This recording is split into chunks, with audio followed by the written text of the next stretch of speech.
request Professor Shalini Rana, kindly speak whatever you've been telling us in the chat box. Namaskar to Govardhan Singh Jammu'S sir also. He has done a lot to, unite the youth of Jammu especially. But we cannot, blame only the past or, the governments. Jammu people, first of all, they will have to come together and we will have to mobilize the youth. It's no use, talking about the mistakes of past. We'll have to now look about the solutions. And I'm sure the government must have, thought some good plans about Jammu after abrogation of 370. But maybe because of the COVID situation, everything went, out of hands. So I'm hopeful. On my part, I'm trying to unite the youth of Jammu region. At least they should know about their identity. In the past few decades, they have forgotten what they were and what they were supposed to be. I mean, we are not in sync with the kind of developments that has taken place in other states of India. And that is all what I wish to say. And please, publicize your programs well in advance, so that, because I saw the participants were very less and some important discussion were going on. So I think please involve the youth, the university, college students, the mature students, so that, they understand what are the problems which are there, and they can, play their part. It is time for the youth, to come forward. Thank you. That is all I wish to say. Can I have Ramesh Chandra Singh and Dogra talking? Ramesh? Hello. Yes. Yeah, he is another person who's lived outside Jammu for a long time and enjoying the... Yeah, Ramesh, please give your views. Can you listen to me? Thank you very much for, this lucid arrangement where I could hear a lot of old timers and this thing, though I said I am disconnected at the moment because I stay outside the country. But I do visit Jammu quite often. And one of the things which I noticed during my visit last month was that people need to get educated in terms of, if you want to have something good, then you need to get out of your old habits of not paying bills, not having electricity meters, not paying toll tax, not getting vehicles registered. I found a lot of people saying that, the new rules have come. These are actually making things worse for us. But I think we need to educate ourselves that if we need development, if we need something better, then we need to get out of our, that mindset that everything has to come to us free. It will not come. And I agree with the other participants, views that the younger generation needs to get together to understand what the problems have been and find a solution. We just can't browbeat, our history and say we were like this, we are not like this thing. To move forward, we need a leadership, may not be political. You're doing a good job. I think the word needs to spread. People need to get together. They need to understand.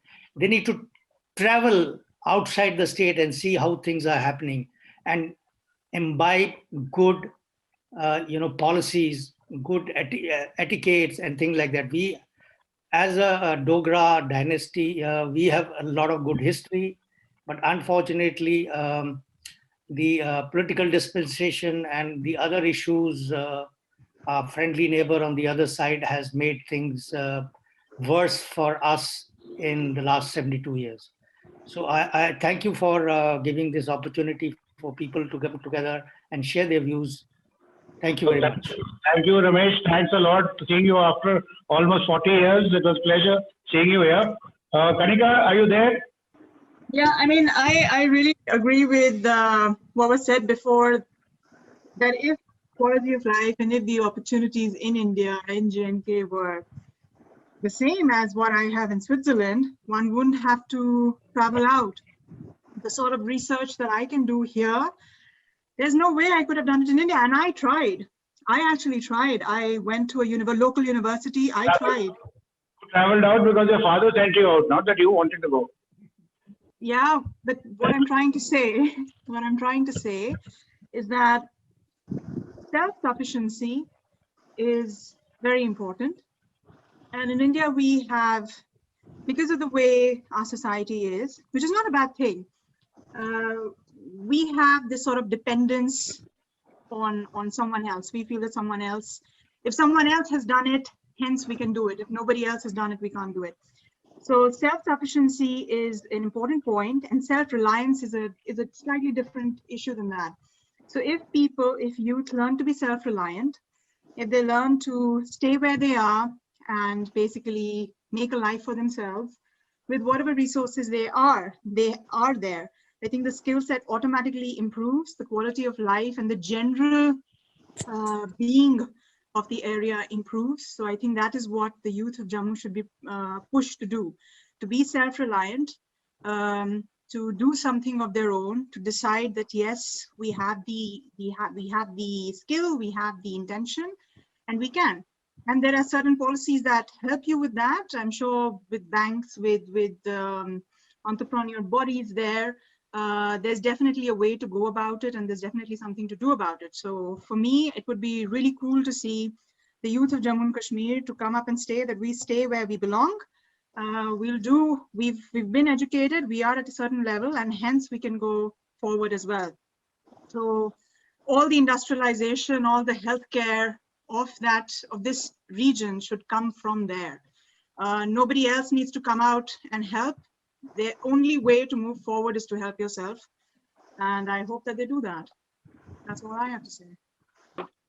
Thank you, Kanika. Thanks for telling us. We have Professor Sureshchandra sir raising hands. So what do you have to say, sir? I will tell you about 2-3 years back. If I think any people living in Jammu and those who have lived, the Jammu-Srinagar highway is blocked for a number of days every year because of the landslides. And landslides occur all over the world. And there is a science has been developed to predict the landslides. 2 years back, I wanted that the study center for landslides be made at Jammu, met a couple of professors of the university. And I had contacts with the people, the world famous people, who had their own models, and they had the landslide thing. I was ready to spend my money for that. But unfortunately, I could not find the people or the administration who would support it. And incidentally, there is one what we call as smell and understanding the, let's say, the milk products coming from Jammu. There is a technology which will tell me that the milk is from Jammu or from somewhere else. The kaladi is from Udhampur or imported from somewhere else. There is an excellent lab in Australia, and the in charge of that lab is the grandson of Professor, I'm forgetting the name. He used to be the leader of opposition in the when Congress was formed, and he was ready to help us. We thought that we can set up a mini, what you call, laboratory here, but he said that the mini laboratory will not function. And that laboratory will cost about 12 crore rupees and will function 24 hours a day, and will have the capacity to have about, let's say, about 12 to 15, what you call, research scholars who will be working day and night. This is the kind of laboratories which are there, and they can earn money also. It's need, the pharmaceutical industry needs it, and the other industries need it. And since Ambassador Partha is here and is the chancellor of the this university, I can give him the project, and that the that CSIR lab in Australia is willing to give the all the what you call technical collaboration, and that people will also can come here, and our people can go and get trained there also. But the question is where to get it done.